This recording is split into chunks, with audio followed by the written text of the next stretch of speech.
This is your host, Alex Mershak. Today I'm here with Raven Connolly. Raven hosts Socratic speed dating over at the Stoa and is professionally in love. Raven, welcome to the show. Thank you. It's good to be here. So, what do I ask the professionally in love? Yeah. Well, for starters, what do you mean by that? Because I see that in your Twitter bio, and I have some ideas about what it might mean. I think it means more than one thing, but what do you think it means? Well, it's like, to me, it's like professionally in love, not professionally in love. So it's like a, I think that for me, that's an invocation of multiple different aspects of myself as a person. I have a tendency to fall in love with things and people very easily. And I also feel that I have an understanding of what that kind of roller coaster looks like. I also have an interest in love and sex and marriage. And so that's kind of maybe the professional title that I've placed on my Twitter bio. So those are some things that kind of connect to that idea, but I'm not exactly sure what it means. If I had to be perfectly honest with you, but I think also it's about an outlook of life on a deeper level of seeking to see things to be in love with, to see beauty and to be fascinated, to be curious, to be drawn in to things that are other, which is essentially what that in love is. It's that energy that kind of takes you out of the anxiety of confronting the other and draws you in and gets you in investigating into something that may be strange or mysterious or unusual. So those are kind of some of the things about that. Yeah, it's an interesting disposition to have, and it's an interesting way to present yourself. And I agree. I think it does. I think there are more than one. There's more than one meaning there. So let's talk about your work at the Stoa. You host these what are called Socratic speed dating sessions over at the Stoa, which is more like a sort of philosophical sense-making collective. What are you doing there, and how do you think about that work?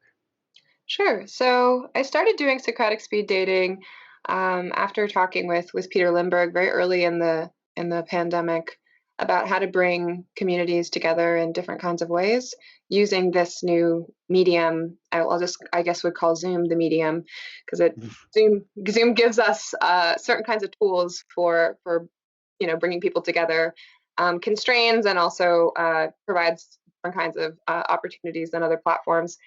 And the concept was kind of built on an idea that Peter had tried out in person in Toronto, which was speed dating, philosophical speed dating.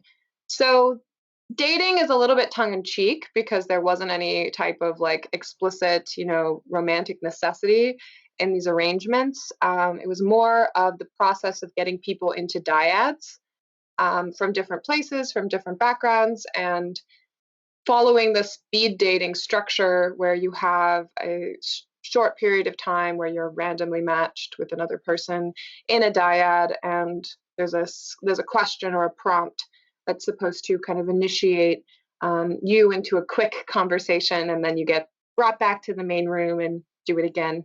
So I would craft, these questions, or sometimes we would source from the collective intelligence of the group and end up having these like series of short mixing kind of events. That was the general format. Yeah. And were those going on before the pandemic? They weren't. No. Peter did try it out in Toronto, like I said, but it didn't work very well at that point, and he thought that maybe it would work better online, and it was successful. I mean, there were ups and downs for when the people were there, but yeah, definitely it gained popularity, and people ended up coming back, and the format changed over time too because people wanted more time in the rooms. So it became like Socratic long dating. um, but I think for me, what made me so interested in that specific format is one of the limitations of the kind of either the podcast structure of socializing or what Peter's doing at the Stoa, where it's a live event, but you're still communicating in a constrained way with the people in the rest of the room. And there was all of these people coming together, and there wasn't any of these like corners or like, the back of the room at an event where you like, you pick up like a little pastry or something and you see someone and you talk to them. There weren't any of these like in between spaces to really catch somebody and get to know what they were thinking about. Mhm. And I wanted to create that kind of space, that like liminal space, in the hallways between lectures, that kind of thing.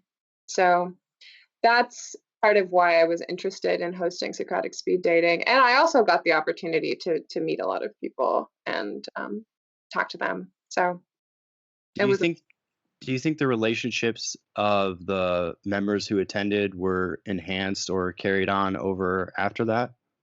After those sessions? Or do you know of that any you examples? know, yeah. I mean, I personally have carried relationships over.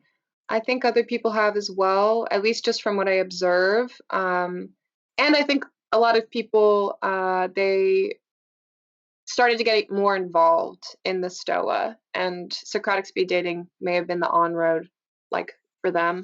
But for the Stoa, there was a lot of different ways in which people kind of came to it and then started getting involved in more of what's going on in the Stoa. So, and now they have a Discord channel which allows a little bit more of the in between communicating that we didn't have before when the Stoa was just starting. Right. And so do you think that obviously the whole lockdowns and the COVID era has been a huge disruption to the way that many of aspects of our lives are lived normally, but do you think that the trends that have been amplified by this crisis are likely to continue to be enhanced whenever this is over? You mean in the case of dating and Specifically, yeah. romance? Yeah. Yeah, I mean, I think that COVID seems to have accelerated a lot of trends that were already the case. People seeking, relationships with people through online mechanisms. It's interesting to me, though, because on the one hand, um, people basically engaging in parasocial kind of romantic sexual relationships, let's say through a platform like OnlyFans or like through Twitter, like having, simping dynamics, right? You like have, certain accounts you like to follow, and you get this kind of sense of intimacy from let's say a woman or whose content that you like, and that that type of thing, I think, is likely to stay and become more of an issue, mostly because there's a deadlock. Both men and women are kind of stranded, um, and don't know how to find each other and don't know how to communicate across cultural divides. And it's I don't know. I mean, the thing about atomization is that you're kind of you're on your own island, and there's not a lot of ways of figuring out what's happening on other people's islands, and the coordination problems start to become felt in the most intimate aspects of our lives, and that ends up really changing the quality of life that we ultimately end up having. And of course, having that happen at scale is quite devastating for just the emotional stability of the society, which of course then leads people to think of other things to do with their resentment or their envy or their frustration with how things are happening in their intimate sphere. But so there's that. And on the other hand, I think there are people who this really woke them up. And In what way? I mean, at least for me, when the pandemic started, suddenly I was like, wow, it would be really nice to be married right now. Right. It would be nice to Uh, already be married. everyone's reconsidering Yeah, being it would be single. nice that this would just have already been done and Yeah. not a situation where I realize how nice this would be, and now I'm in a position where I realize the significance of the value of this institution without actually having any of the normal tools that I would have to actually seek a marriage.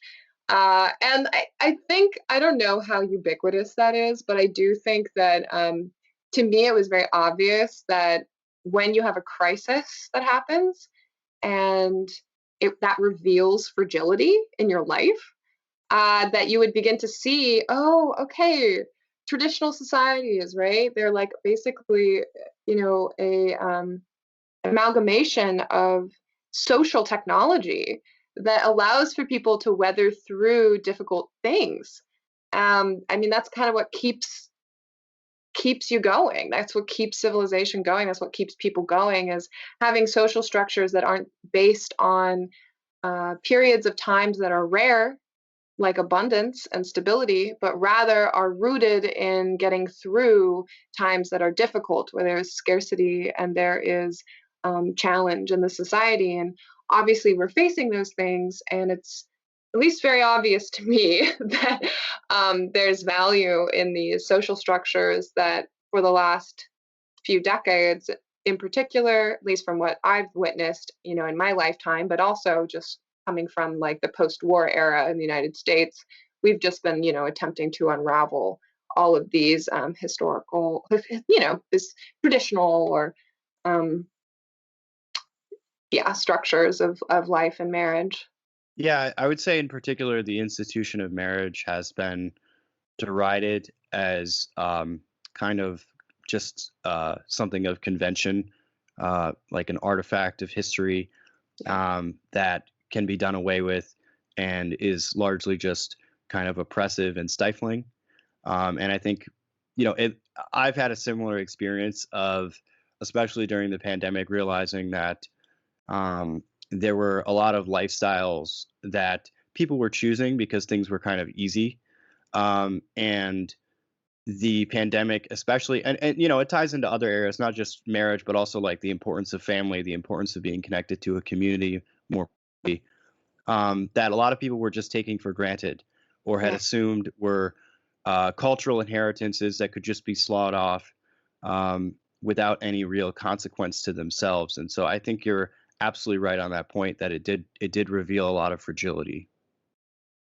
Um, Mhm. I personally had the experience of during the pandemic or during, I guess, this period of lockdowns of developing like a crush on someone who I had never met in person before, who I only Oh, know online.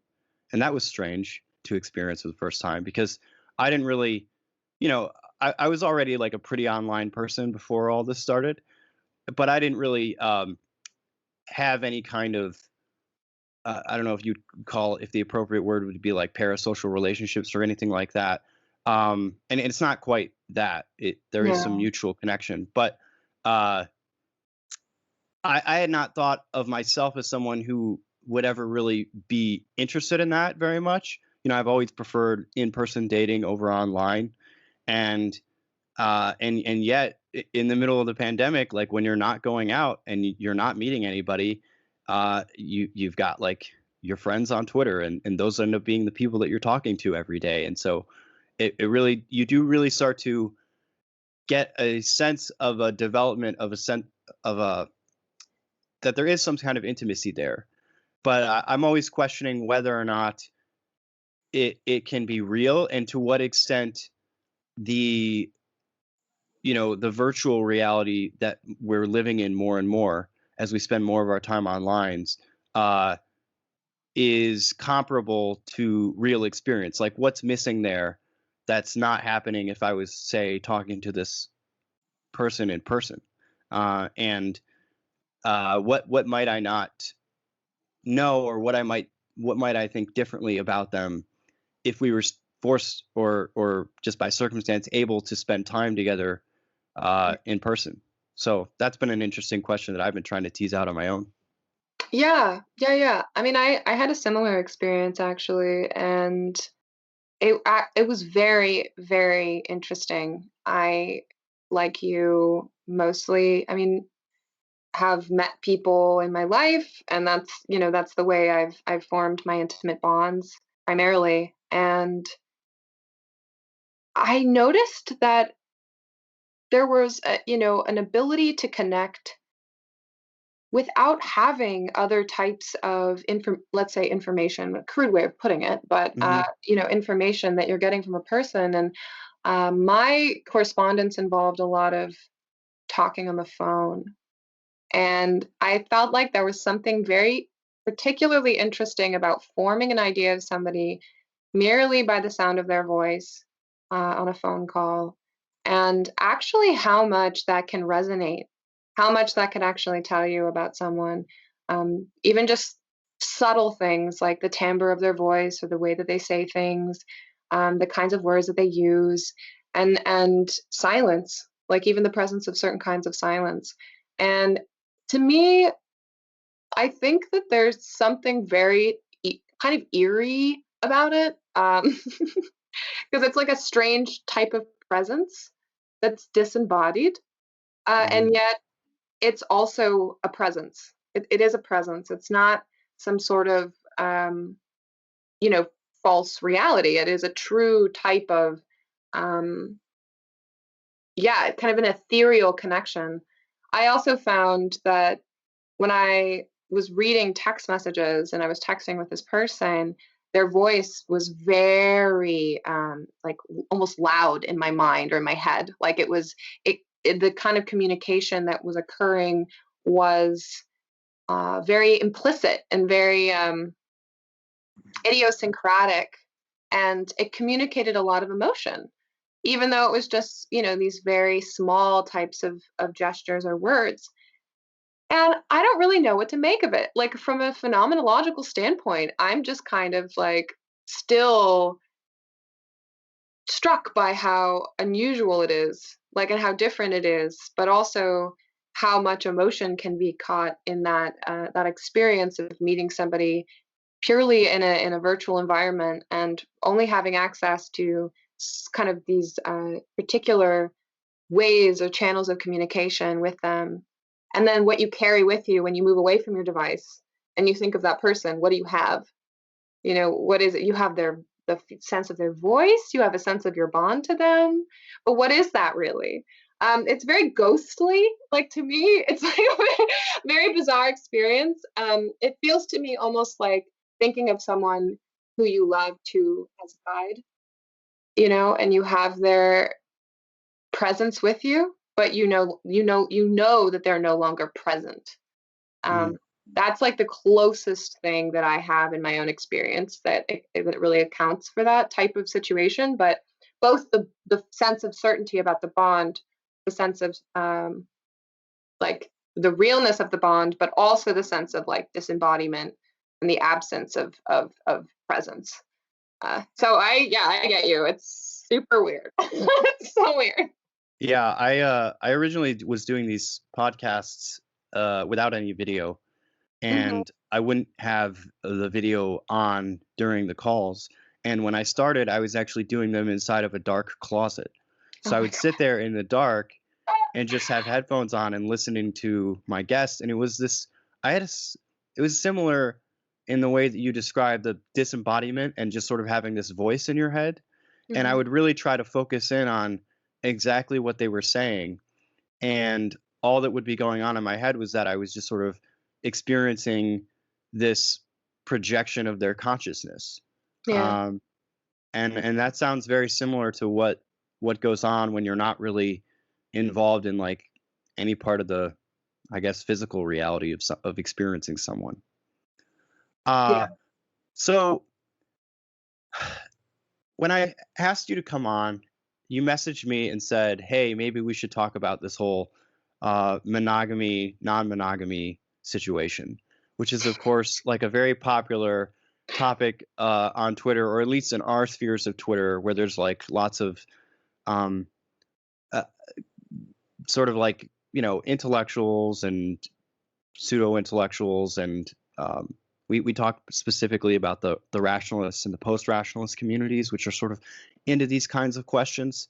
And in light of the fact that um, we both seem to be reconsidering the value of marriage in light of the recent events, what are your thoughts on monogamy and non-monogamy? I know you have a biological background, so I'd like to know both from a biological standpoint and also just from your own personal position. Sure. Yeah. Well, I mean, my own personal position has been one of definitely exploring and being interested in polyamory for years.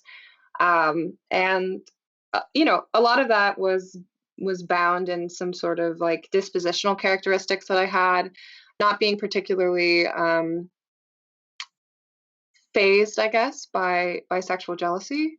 And even there being like maybe even a kind of eroticism based in like the voyeurism essentially of the idea of another person being with a partner of mine.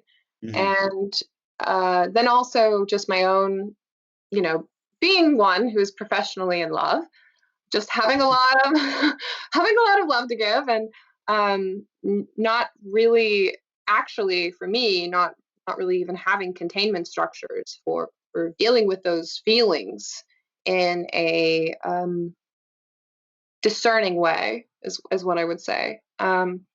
So the thing about polyamory, I think, is I've realized that it's very energy intensive, and that it's also fragile as a structure.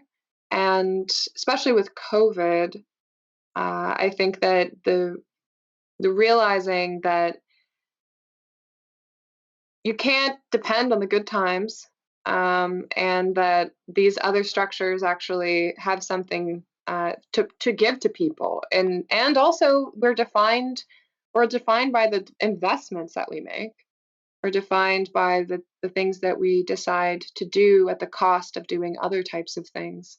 So the polyamory thing, I think there's lots of different ways to psychoanalyze the dynamics going on. There are actually some ways in which I think is adaptive for certain groups of people to assume a polyamorous structure. And Or circumstances. yeah, their circumstances um, may actually work with the polyamorous structure. It may be a response to an environmental condition.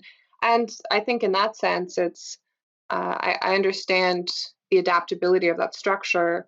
For example, you don't have to deal with the same kinds of loss if you break up with a partner because you have another partner. You just go and see your other partner.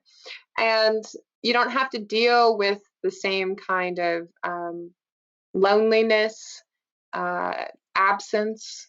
And I think in a time where we're all searching for community and we don't really want to sit through periods of time where we're in isolation because we've just lost a partner that we spent, most of our time with, it makes sense in some way to be responding to that through these polyamorous mating and dating structures, particularly if the prospect of children isn't really something that people are interested in, which is, of course, more and more the case. Um, there are some polyamorous people who have children, but the non-monogamous category is so broad. It's talking about so many different kinds of relationship structures.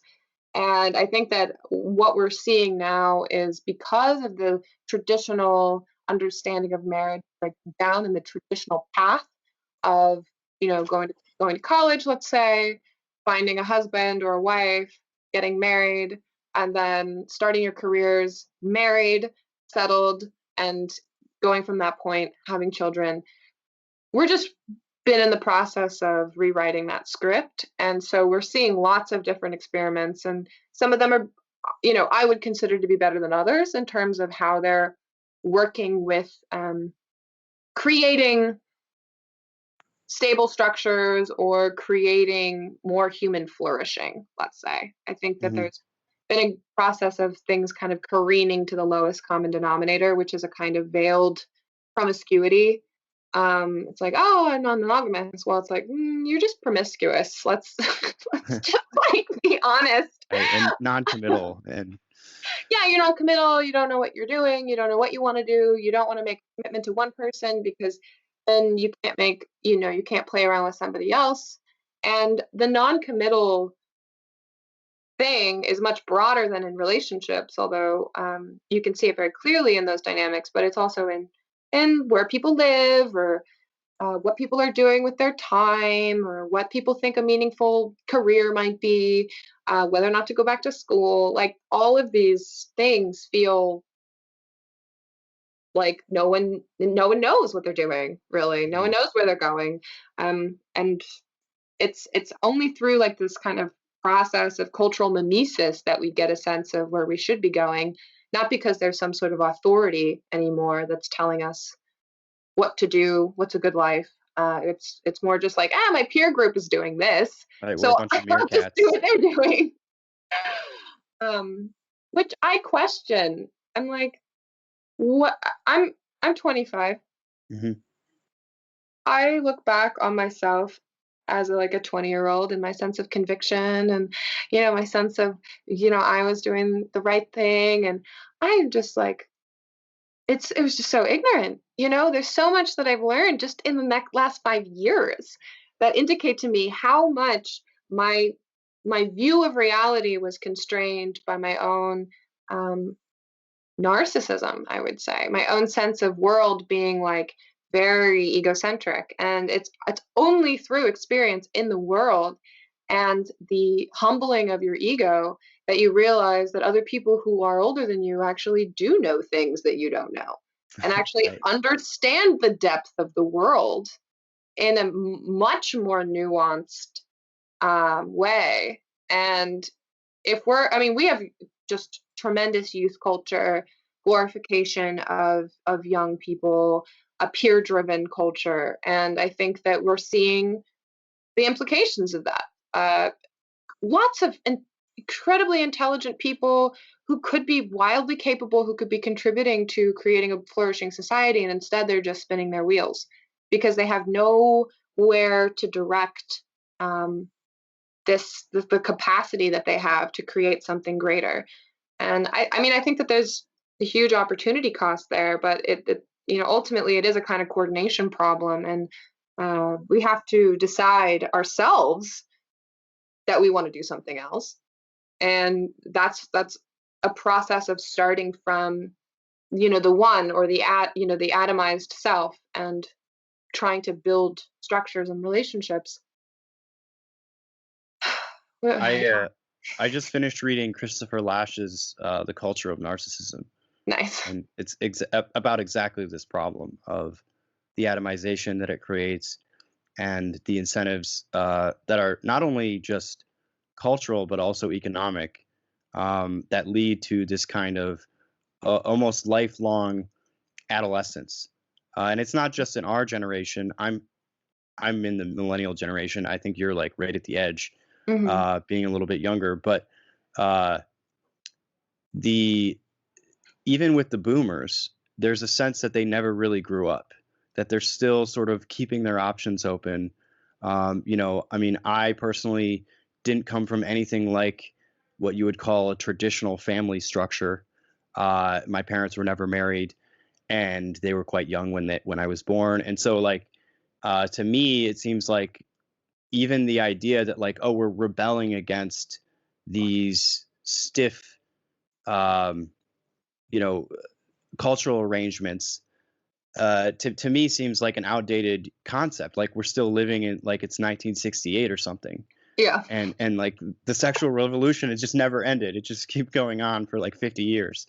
Uh, Yeah. Whereas I do feel like there is a sense that the preceding generations, the Gen X, it started with Gen X, who were sort of like the first divorced generation, and now it's moved into the millennials and into Gen Z, which is sort of starting to have some kind of a reaction to it, are starting to realize that there were some mistakes made, or at least some things that were carelessly thrown away that we should maybe reconsider the value of. One of the things that I find interesting about the polyamorous discussion, so I followed Jeffrey Miller for a while, Oh yeah. and obviously he's been a big proponent of non-monogamy and wanting to normalize it more and make it more acceptable, and mostly just getting rid of the stigma surrounding it. It doesn't seem to me like he's making a lot of arguments for different kinds of legalistic structures, although I'm sure he'd be in favor of those as well. But mostly just sort of removing the stigma and kind of allowing the people that want to live these kinds of lifestyles to do so and to not be judged for it. But one of the things that I object to when I hear him talk about it, and obviously you're not an exponent of him, but just in getting through on this topic, is he talks about the criteria that are necessary in order for, in his opinion, for these polyamorous relationships to work. And primarily they are basically having a high IQ, being very conscientious, and then of course there's a certain level of emotional maturity that he feels is required as well in order to deal with things like, like the jealousy and so forth. Um, and when I hear that list of criteria, obviously those are debatable to what extent you need them. I think that, like, for example, if you're not a working professional, if you're sort of just a young college kid living in a more communal environment, it can be a little bit different. But then it's like a question of like, well, how serious are you being? For him, it's more like with him and his partner, who's now his wife, it was more like they were high level professionals, college professors who were trying to have this lifestyle in a way that made sense within their existing obligations. But that involved also a lot of traveling and obviously a lot of expenses. To me, it seems like it's also quite financially, like, resource intensive beyond just your time and emotional energy. It's also just expensive period to be dating multiple people at once. Um, but when I hear that list of criteria, okay, it's like high IQ, high conscientious, very like emotionally stable, basically non-neurotic. And I'm starting to think, well, that's actually like a pretty extreme personality at this point. Like when we're starting to really get down at like who this would be a good fit for and who would be able to like sort of pull this off in a sustainable manner. And it seems to me like the problem with arguing that it should be more normalized is that the people who are interested in it and the people that could actually pull it off are actually just a really small minority of the population. And so I don't get exactly what the deal is with wanting to push it as like a cultural norm, when he's already acknowledging, and obviously, I'm not expecting you to make his argument for him, but when he's already acknowledging that there's this sort of very narrow kind of personality type that it would actually fit with him. Yeah.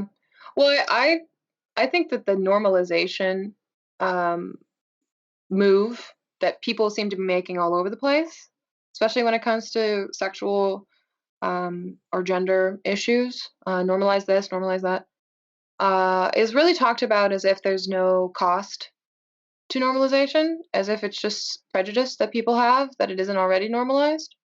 It's already been decided by this group that it's perfectly ethical. So the normalization process is almost it's like it's a truth of some kind. It like must happen. It's like definitive that it must happen because this is ethical and society is wrong. Society is wrong for stigmatizing Like things. an angry 2-year-old. And people, yeah, and people are prejudiced. That's why. And I mean, I just think that really obfuscates the purpose of taboo, the purpose of stigma, the purpose of there being rules that are held by the culture rather than by the state, let's say. Um, that I mean, this the culture can hold norms, and if people follow the norms, you don't need a written law in order to formalize the protection of some sort of right. It's just the way in which people behave to one another. And to degrade the norms of a society has all sorts of second order, third order effects that are unpredictable. And I think one of the ways of seeing the world that I'm particularly interested in is through Girard's mimetic theory. Mhm. And when you have a normalization process occur, you end up with people mimicking those types of social structures more than they would if it wasn't normalized. Or maybe Because shouldn't be. and maybe who shouldn't be. If we take it that polyamory is a very functional relationship structure for a small minority of the population, and they're just trying to normalize it so that they can live in peace. But their process of normalizing it makes it something that other people then consider because it's low cost. It's low cost. There obviously are advantages. You get to sleep with whoever, you get to sleep with more than one person. Let's say it's not Mhm. necessarily whoever you want to, but Whoever um, will have you. yeah, or whatever the arrangement might be, right? Sure. You get to be unrestrained Mm. in the way that a monogamous pair bond would basically force you to be. There's obviously an upside to that, especially to somebody maybe who's young or maybe who's high status, and they actually have a lot of sexual opportunities that are being thrown their way, and they probably want to take them. And the idea of having to maintain some sort of archaic bond of chastity to some specific person is um, a cost. But then when you think about it on the scale of the society, what happens when people start mimicking behaviors that are not good for them? um, I mean, you end up with a lot of people who are generally confused and unhappy and inflicting harm on themselves. And I think that that's one of the things that people like Jeffrey Miller and Robin Hanson, I mean, he's done a lot of work on this, studying self-deception, studying how much we don't seek information that would help us make rational decisions, but instead we obfuscate for ourselves. We turn to authority. If you like Jeffrey Miller, maybe you'll do what Jeffrey Miller likes. Because he's an authority, and so that process kind of ricocheting throughout a whole society where everybody's just looking at what who the influencer is and doing what they do, um, is just total. It's just total chaos. It's not really an organized culture. It's just birds kind of flying in a flock and trying to match the movement of the other birds. It's not super sophisticated to me. It could lead to sophisticated structures in the future, right? There's a massive exploration that's going on right now. Mm. And obviously culture goes through a process of filtration.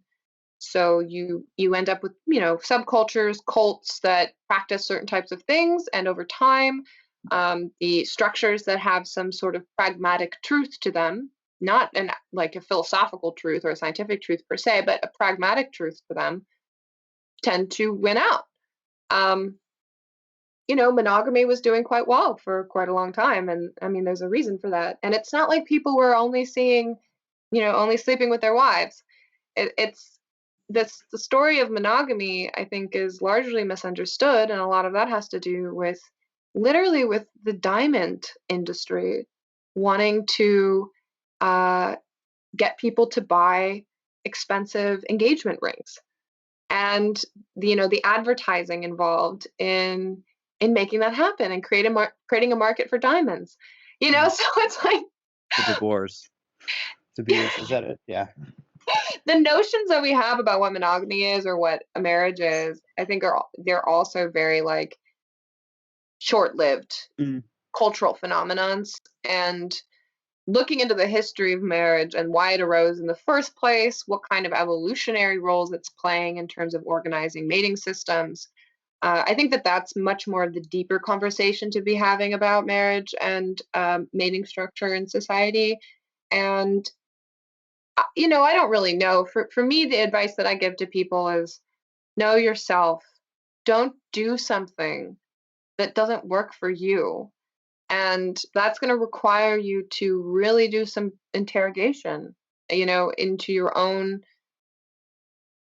world, and real like being able to recognize like, oh, I admire this person's polyamorous, it seems to work for them, but I'm not like that. I'm actually not one of these rare people that has these rare characteristics. So I'm not going to do that. I'm not going to have that. I'm not going to have that relationship structure. And that's perfectly fine. Or, I mean, even if you do happen to be one of these people, um, you don't have to also think that polyamory is the best relationship structure. Like it's really is it is a debate. It's not for everyone. I think it really only works for a small portion of people, and it really depends on what your values are in other domains. Like if Mhm. that's really what matters. Ultimately, I think when we're trying to think about what relationship structures ought a society as a whole be supporting and normalizing, let's say. Right. Well, so one of the things you talked about there briefly was I mean, you were sort of getting at it, but you didn't mention it specifically, at least in that last point, was uh, social media, right? And the way in which it's sort of reconfiguring how we imitate one another, where we get our values from, and and you're correct there that there is kind of no authority. There's sort of these uh, existing structures where authority was previously vested in and that still have some semblance of it, but they're increasingly uh, kind of in their death throes. They're sort of fighting tooth and claw to maintain that authority and maintain an authoritative position within within very all the social networks. Hmm. Whereas what's really happening is that increasingly individuals, as well as new institutions, but largely individuals, are becoming various kinds of authority by virtue of the fact that they have a lot of attention and that they are good at acquiring that attention. Hmm. Um, and this creates some very, very interesting dynamics, as you would know from your understanding of evolution, that there's going to be some winner take all type dynamics, different kinds of power law distributions that come from basically lowering the walls on everything, just as you would get with globalized trade. Whenever you bring down all of the barriers, you actually increase the inequality in that whatever the domain is. Um, and one of the offshoots of that that I think is potentially dangerous and destabilizing on a sociological level, beyond just the breakdown of sort of traditional family structures and marriage and whatever benefits that might confer to offspring, Hmm. is the inequality in terms of relationships and mate choices, Hmm. particularly when you're dealing with what's increasingly, and it's probably going to accelerate even further, a large number of men, single men, particularly younger men, who have very few or almost or no mate choices available. And especially with, I would say, the rise of influencer culture, you're going to get even more high status men who have almost all of the choices available. This is a topic that I've covered with other guests before in some of my previous episodes, but what do you think that arrangement is going how do you think that arrangement is going to affect things? And do you think that there are going to be solutions to it? Because in a lot of the more traditionalist online political spheres, there is this sort of call to uh, return to something like an oppressive institution of marriage or of like single pair bonding in order to sort of alleviate what they see as like a threat of having a large mass of unmarriageable men, basically. Yeah. I mean, yes, societies with these dynamics are tend to be more violent. Um, as you could just it's just pretty obvious, like what kind of dynamics that would create. Um, They exist, for example, in intense places like the Middle East, for example, yeah, has a lot of these dynamics. yeah, exactly. Um, so you end up, yeah, with less stability in society overall, more inequality. and just more general violence and less freedom of movement in that case. A lot of the things that we in the West prize and take for granted. Well, it's interesting because there's other things going on right now as well in terms of mating and dating, like the decrease in fertility rates. I guess in that case, I mean both the fact that people themselves are becoming less fertile, Mhm. but also the rate of reproduction is going down. Also, the self-reporting of non-straight, uh, you know, sexual proclivities has gone up as well.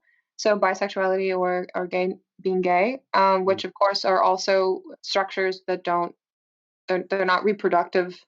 Um, you can adopt a child, but you can't produce a child from that arrangement. And so there's other types of things that are going on with humans and civilization and reproduction that are quite interesting. I don't really think that as of right now, there's a very good explanation for why this happens. Like, why is it that we reach certain levels of abundance or certain levels of population density and then we stop reproducing at the same rates? It's a Mhm. curious phenomenon.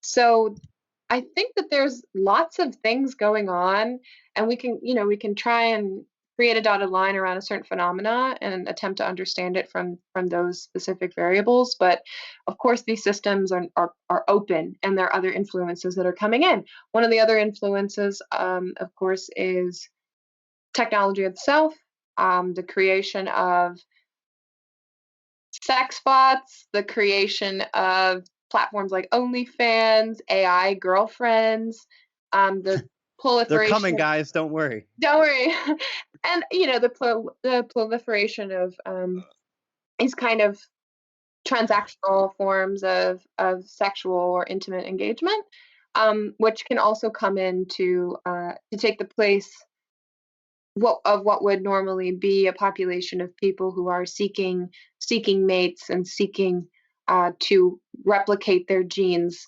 and foster a new generation. Mhm. And then, of course, you have the anti-natalists who, don't think that we should be reproducing at all. And this is very much an anti-natalist type of orientation, right? Either just by incident, if not by value.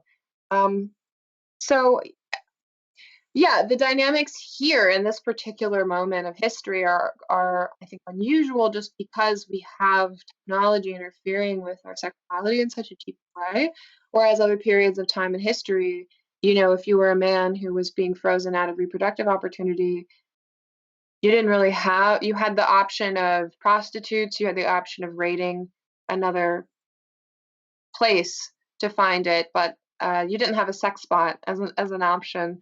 You didn't have going on OnlyFans as an option. So certainly we have different dynamics going on in this, and it'll be really interesting to see. I think part of the trad, the return thing, is a larger frustration with how technology is making us impotent generally. I think a lot of it is wanting to protect the virility of men, Mhm. and seeing men, giving themselves over to these addictive cycles feels like an undermining of, yeah, like maybe even the institution of masculinity. Um, because in the past you'd end up with an angry group of men, and it's not like we don't have that. We do, but how are they expressing it? Oh, they go online and they write posts. It's like, okay, well, that's your problem basically. Like, you're not making it a problem for anybody else really, besides the fact that you have a subculture that's oriented around this particular grievance. Whereas in other times, men would find each other, they didn't have anything, holding them down, holding them back, a family they had to provide for, any of those things, and they would just go off and get into trouble. And I don't know, like the fact that we're doing so much of our social interaction online, and there are status implications if let's say, you get your account removed or something like that, but um, it's different. I would wager to say that it's different. It has different things going on. And it's important for us to not collapse the trends of the past and just extrapolate or expect the same types of things to happen in our own circumstance. Um, Even if on some very high levels we can see that there are patterns mirrored in this time and other times in history. Um, but yeah, I don't know what else was. Oh, the other thing I was going to say is um, the the way in which polyamory or non-monogamy um, impacts men is pretty obvious, but the Mm, way in which it impacts women is not as much talked about, from what I've noticed.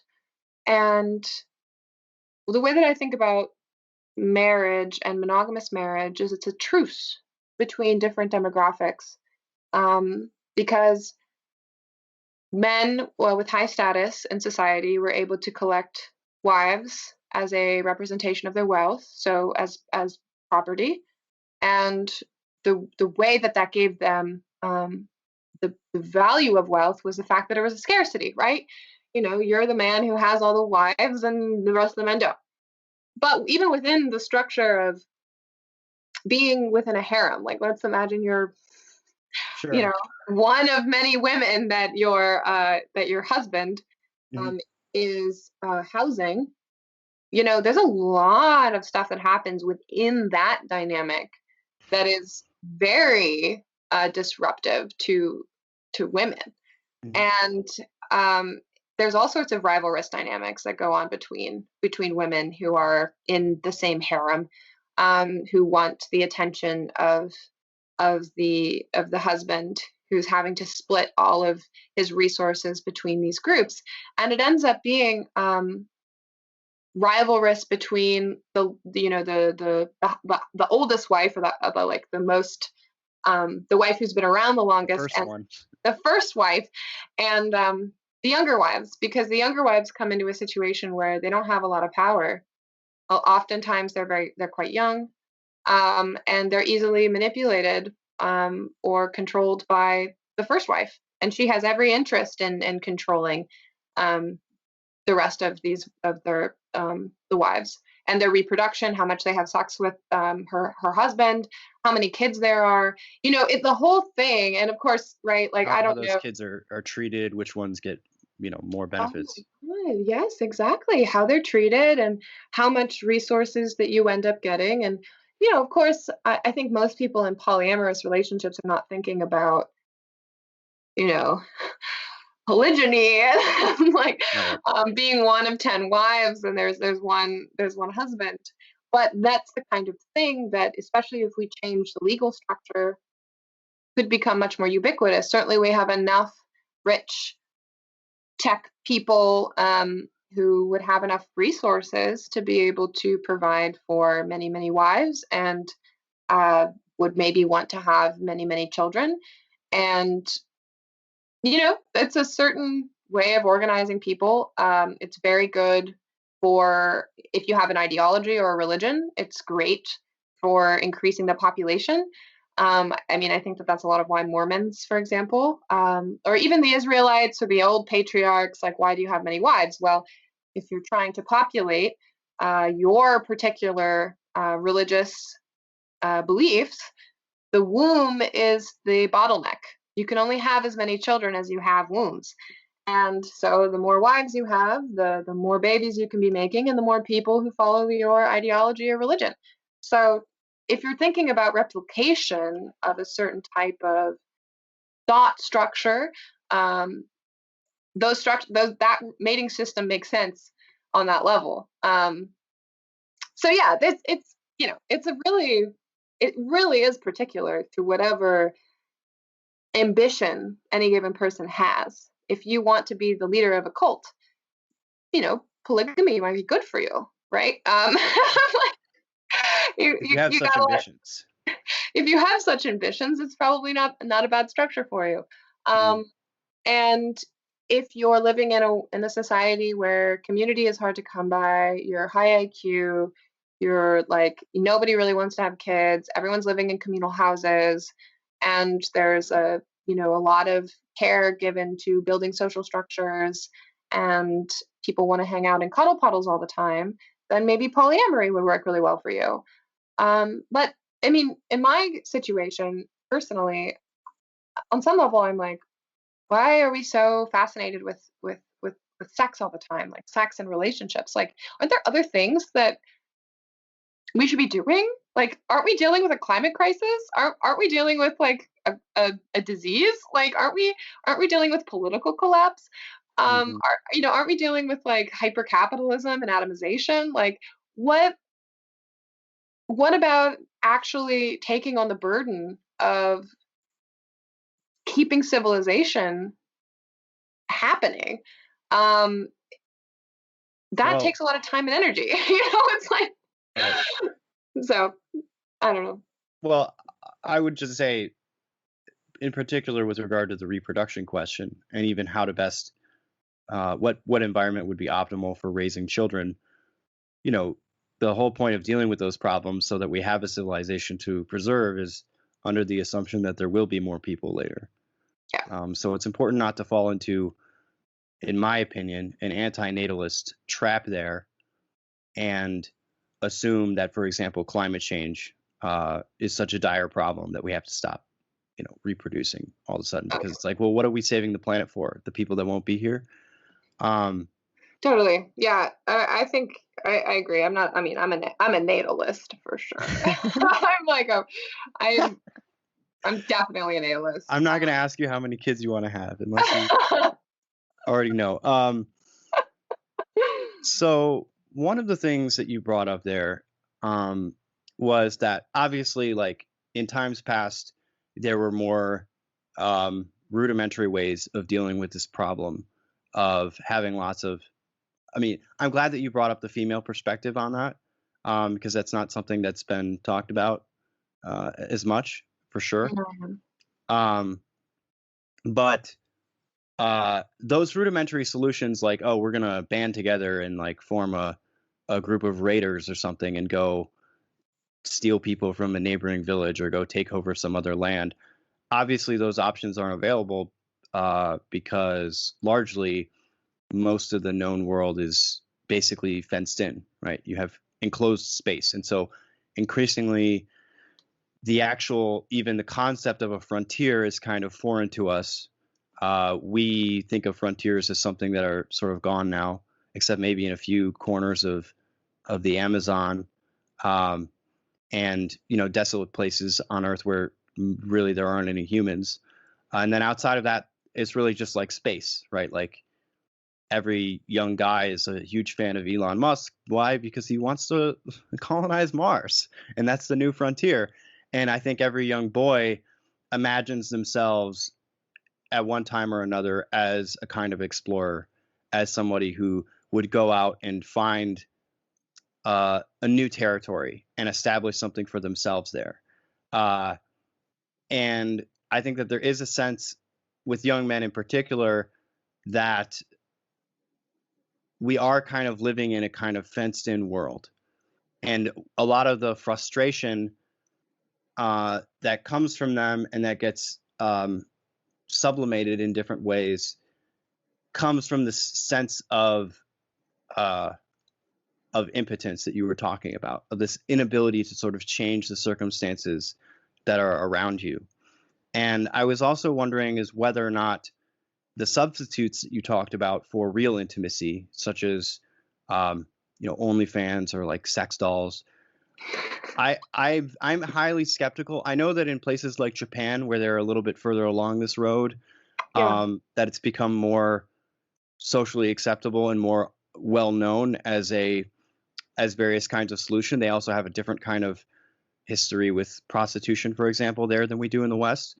Um, but I'm very skeptical that those kinds of solutions are genuine solutions that will improve well-being or even flourishing, and not continue to exacerbate the sense that young men have of being um, of losing um, of losing virility, right? Of Yeah. losing their vitality, because when you're using these artificial means to express this very powerful force, which is your sexual energy, and that's literally the thing that has continued to keep the human race going for hundreds of thousands of years.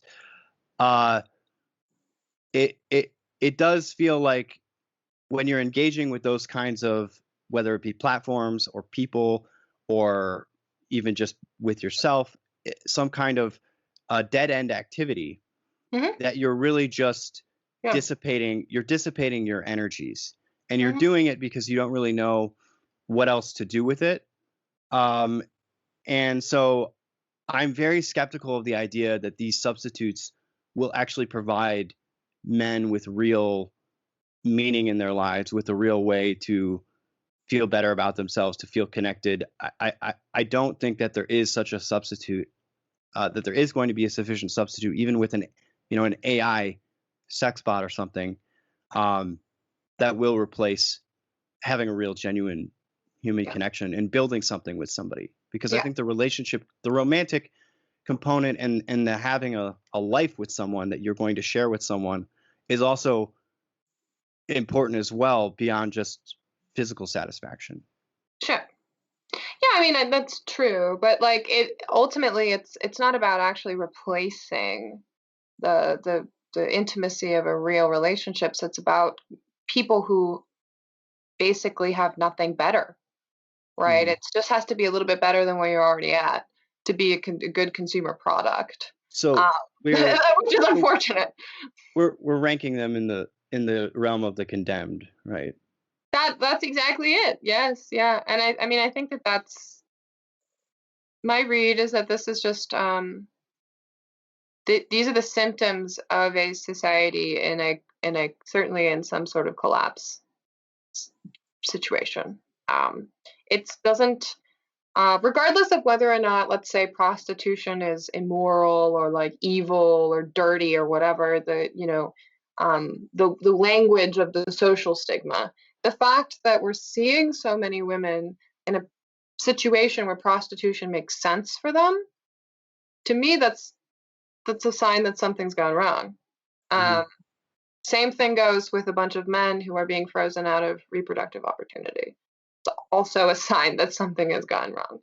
And what that is exactly, I mean, it's obviously a confluence of factors, and whether or not we can reverse it once it starts to happen is another thing that is up for debate. I mean, there's the authoritarians, right, who see the problem. They understand it to be related to these to the core of what it is to be human, which is like to be a member of a species and to keep that species generating itself into the future. I mean, that is ultimately, as a living organism, our basic impulse and our basic duty to the continuation of our genes.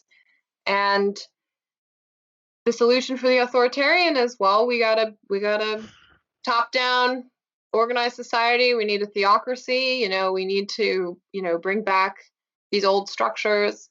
Um, I think for those of us who are less authoritarian in our proclivities, it's all about, to me, it's about exit. It's about getting out of the mimetic haze, and really figuring out what your own personal convictions are, and deciding that you're going to do things, of your own volition, of your own will, and becoming comfortable with the fact that you're not mimicking other people. It's very hard, and because there's no institute, there's no authority, there's no status in being, let's say, pious or religious or traditional. There's no clout you're going to get for that, maybe, except for in these like specific subcultures online, right?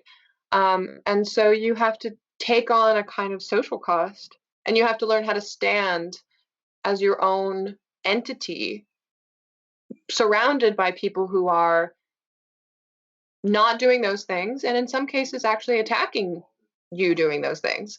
Um, but I think that that's the responsibility that we have if we're interested in living this way. If we're interested in living a different way than the way that we're being nudged to by the intervention of applications and other forms of technology in our lives. And that, I don't know, maybe that's like my personal stance. I don't know if I would, I don't know how feasible that is for people, but yeah, it's dark.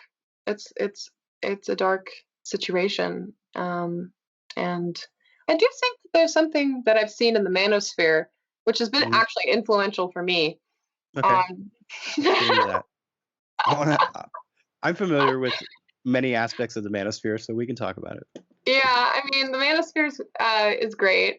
Besides the places that where it's unnecessarily misogynistic, but um, which is more Just a manosphere lot of it. adjacent. I don't know. I don't know. Maybe it really depends on like what Depends on misogyny is. what you're talking about, right? What's the Yeah, definition of?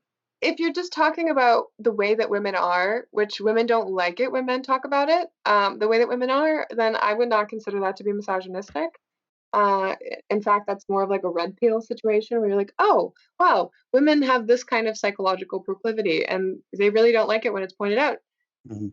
You're gonna end up with people who are, angry with you, and maybe will call you a misogynist, but that really doesn't Well, make you a misogynist, in my well, view. some men can't really handle that either, right? So it's not just the women don't like No, it. Some of the men get really embittered and jaded when they discover these. I don't know if you can call them truths, but evolutionary tendencies and differences yes, between the sexes, and they yeah, feel like they've been lied to. yeah, Um, yeah, yeah, totally, yeah. There's all sorts of ways in which people react, right, to these things being revealed, and the asymmetries between the sexes, I think, is something that we're trying to contend with, and people are jumping off, into different camps as it relates to this central object, which is, yeah, these just inextricable asymmetries. Like we just can't get rid of them. We will never be able to get rid of them. Um, Even though we're really trying to, and we're trying to like gaslight people into thinking that men and women are exactly the same. Not true. So when it comes to the manosphere, like I learned a lot about this stuff um, from the fact that people in the manosphere were discussing these things frankly. And I began to realize, oh, okay, wow, there are these asymmetries and these differences between men and women, and I'm a woman. Oh my God, wow, I'm a woman. Wow, okay, that means certain types of things. Literally, I had not gotten that education. I was not told by my mom, oh, Raven, you're a woman. You're like, I'm a human. I'm a human, and a human is essentially a man, right? Like I can Yeah. essentially just be a man, and I'm not going to have any problems. Hmm. Well, not really. I mean, it's not that simple, and I mean, when people are living in realities that are not true or not real or not pragmatically true, then you end up with all of these weird behaviors. And unfortunately, enough people are all kind of inside of the shared delusion that they can actually get along pretty well. That there's kind of these other ricocheting effects to it, and who knows what this is going to look like when we're in a couple generations with this. Like how many children is the millennial generation going to end up having? How many Not bitter very many, I would Yeah, assume. exactly. Um, how many bitter old people are we gonna get? They're gonna give us life extension, so we'll live to be like 130, but we'll like hate ourselves because we never did the things in our lives that we wanted to, you know? Well, Anna Hatchian says that the millennial generation, her dire prediction for the millennials is that they'll end up like the lost generation of Russians who came Mm, during the bulk of the Soviet years, and well, more or less that was a generation that drank themselves to death. ah, There was a high levels of alcoholism, high levels of suicide, suicide. and very few of them had children, or if they did, they still died young anyway. And she has a very negative prospect for where she thinks the millennials are headed in late life. I hope we'll get past that. I'm hoping that a lot of the prosperity that can be generated from the internet, for example, as sort of the new printing press, will offset some of that. But of course, many of those gains are going to be concentrated in a very small number of individuals. But there's a long tail. We're part of the long tail. That's what we're doing here. Yeah, we're part of the long tail. Yeah. Um, yeah, I mean, I think I think she might be right about something like that happening. It's, yeah, I mean, this happens. I mean, that's the thing. When social forms dissolve, people end up lost for meaning, lost for direction, and they're more likely to fall into addictive dynamics, and destructive dynamics. And I mean, kind of going back to the manosphere thing, I mean, what attracted me to it was these were groups of people who were obviously trying to not fall into those traps, get themselves out of those traps, thinking about where the traps are, pointing them out to each other and saying, like, okay, don't go in that one, don't go in that one. You need to do these things instead. Go get exercise, call your mother, whatever it is. Um, Become someone who a woman would want to date, Mm-hmm. and do that not because you're doing it for her, but do it for your brothers. And I think that that's a really important thing, because when you look at like the psychology and the dynamics between men and women, women are choosing the men from the men who have chosen among themselves who are the best men. And if a man is trying to make himself in the image of what a woman wants, it actually messes up the dynamics. Men are supposed to compete among themselves. They form competitive structures that are very external, very obvious. Men also tend to be like interested in reducing cheating, right? So they end up with almost a kind of legal structure, rules of the game, that mean that there's actually someone who they can agree on at the end is the winner. Mm-hmm. And women are looking to see, okay, who's the winner of this game? Like, I think I think about musicians a lot, like how sexy musicians are to women. Sure. I'm like, okay, well, why is that? Well, you can see that the signal is real. You can watch a musician play the drums. Mm-hmm. You can see him and how well he's playing the drums. It cannot be fake. You can't fake that signal. It's clear to you. And the fact that he's in a group, let's say mostly for musicians, mostly of other men, it's like, okay, well, he's accepted by this group of men. They're all making this thing together, and he's clearly capable in this particular domain. Yeah. And that's sexy. Like and just is. There's also high levels of social proof, right? Yes. So like if you're a musician or you're in a band and lots of people are showing up, well, that means you're also Popular. looked up to literally by men Mhm. and women and other women, which is also important. Yep. That Yep. other women are interested in you as well. Oh yeah, exactly. Yeah. Now I remember learning about how it's just a psychologically studied phenomenon that women find men that other women have shown interested in more attractive. And I had just discovered that in my own personal life, right? When like another woman like came on to the guy I was dating, suddenly I was like, oh wow, my partner looks so much more attractive now. Like, I got a good one. Like, oh, good, I got a good one. So yeah, women are also looking to other women for this approval of the mate that they've selected. And that's Um, mimetic as well. that's mimetic as well, and so there's all these ways in which we're kind of making decisions and then looking to make sure that we've made the best one. Um, and society, I mean, humans haven't changed that much, okay? Like, so our traditional societies figured some stuff out for how to make these systems work pretty well for people, Mm. even if they didn't create like perfectly liberated individual subjects who would all find their own unique frontier and take on the world and never need governments and never have to deal with any kind of obligation. They didn't do that, but they did make people who were able to move seamlessly between different eras of human development. And that's essentially the task That's the gift that you can be given by your culture, is an intact way of moving through the different eras within a human life. Each of those transition points, from being pregnant, to being in utero to being born, from being on the breast to being eating solid food, from being a child to becoming an adolescent, from being an adolescent to becoming an adult, from becoming an adult to becoming reproductive. And from that point, the process of aging. For women, obviously menopause. For men, they have a whole different trajectory. Um, all of those junctions are moments where there's a high amount of possibility for something to go wrong.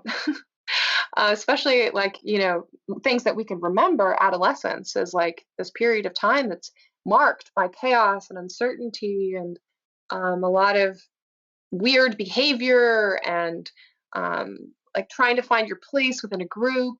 And it can either go really well for you or really terribly for you. But either way, it's going to imprint deeply on who you end up becoming for the rest of your life.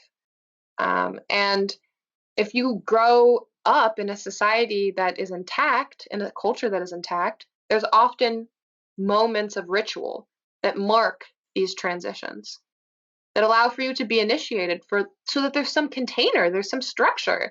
So you're not just flailing, trying to figure it out yourself and making a lot of mistakes along the way. Mistakes, while you may not, be totally to blame for them in some sense, they still weigh on your conscience if there were bad consequences. I mean, I think in some senses that like moral structures and, rituals within society, they're actually helping you. They're offering you the opportunity to not feel guilt and shame for having done things that hurt people. And when you don't have those structures, when you don't live a moral life, you end up hurting people either inadvertently, because you're poly and you want to sleep with lots of people, and those people that you're sleeping with get attached to you, but you are not very attached to them. And so you end up inadvertently hurting them. But you're poly, so it's okay. It's fine for you to do that, right? And it's like, well, is it really okay? Are you actually okay with that? Are you okay with the fact that you're just like going one by one, like breaking all of these hearts? Um, maybe that speaks to something else with you, right? That, that you're not empathetically involved with the people who are empathetically involved with you. Hmm. And I mean, that's just a particular example and a bit of a straw man in some sense, because that's just a stereotype of a kind of polyamorous person. But I don't know. I guess as I get older, I realized that um, when I behave in ways that hurt other people, I carry that with me. Well, my conscience, and it is a kind of karmic burden. It's a kind of suffering, and because I don't have a God, I don't have a religion. There's no way for me to cleanse myself. I'm like, Mm. where do I go to be forgiven? Like the most I can do is say, well, Raven, you didn't have all the information. You were young, you were naive, blah blah blah. But does that really get those last little pieces of guilt and shame that sit with you when you know you've done something wrong? It's not sufficient. You can't really um, fully in an internal way forgive yourself completely. It's like we want something outside of ourselves, some sort of authority to say, you are forgiven, you are clean now, and you can go and live in the world without carrying this burden. Um, I don't know, and that's like maybe that's getting into weird territory, but So yeah, I mean, I don't come from any kind of religious structure, and I've always been very anti against organized religion. But I definitely feel like there's not sufficient frameworks that have been developed yet to replace a lot of the things that religion as a technology provided Mhm. for people. Atonement being one of them. right? So how do you atone for what you've done to other people? I think even knowing that you hurt yourself, for example, can be something that stays with you for a long time. It can be hard to get over. Um, and it's true that outside of religious language and religious structures, we don't have very good ways of processing